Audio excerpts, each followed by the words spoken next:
Hello everyone, Mwiriwe mwese, my name is Silva. nitwa Silva. I come from China. Nkomoka mu Bushinwa. I'm a volunteer in Rwanda. Ndi umukoranabushake hano mu Rwanda. Now I want to share with you my testimony. Ndashaka kubasangiza iby'agakiza kanjye. When I was young, Ubwo nari nkiri muto, I always followed my father and mother to go to the church. nakurikiraga data na mama kujya gusenga. That is why I heard the word of Bible so many times. Niyo mpamvu nagiye numva ijambo ryo muri Bibiliya inshuro nyinshi.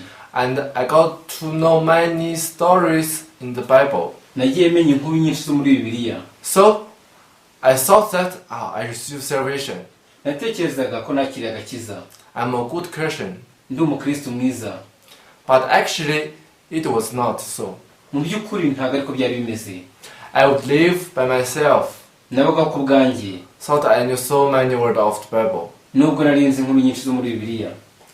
It is because they were just knowledge in my heart. Nuko byari ubumenyi gusa mu mutima wanjye. Therefore, I would be defeated by so many temptations, Ariko nabashe kurwanya ibishuko byinshi.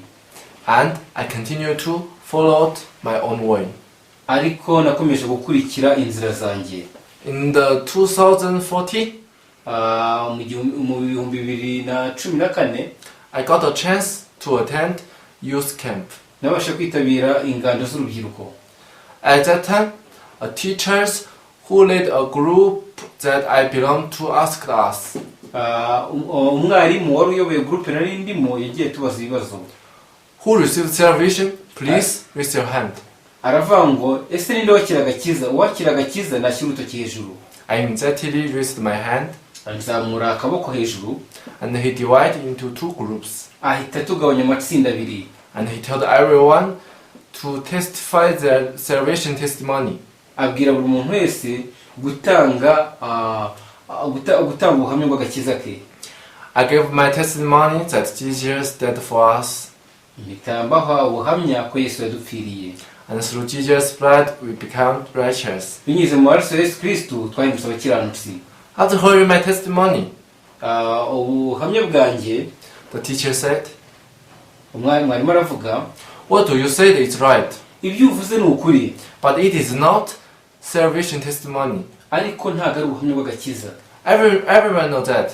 Ibyo byose abantu barabizi. But what is the evidence for your righteousness?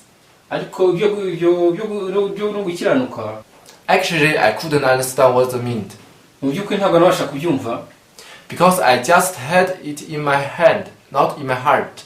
kuko nari mbifite mu mutwe gusa nk'ubumenyi, ariko ntabyo mfite mu mutima. From that time, the teacher preached the gospel to me. Kuva ako kanya mwarimu yatangiye kumbwiriza ubutumwa bwiza. I was getting more clear and clear what about the true salvation is. Nagiye nsobanukirwa buhoro buhoro iby'agakiza icyo ari cyo. I got to discover Natahuye ko that I cannot do anything good.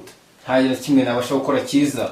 So, Jesus has prepared everything for me. Ariko ko Yesu yabasha gutegura ikintu cyose kuri njye. I just need to go and accept it. Icyo nkeneye ni ukugenda nkakira gusa. This is how I receive salvation in my heart. Uko niko nabasha kwakira agakiza mu mutima wanjye. Even now, sometimes I want to use my way to find solution for problem on my life. Nubwo akenshi nkunda gukoresha inzira zanjye nkemura ibibazo byanjye by'ubuzima bwanjye. But God always speaks to me.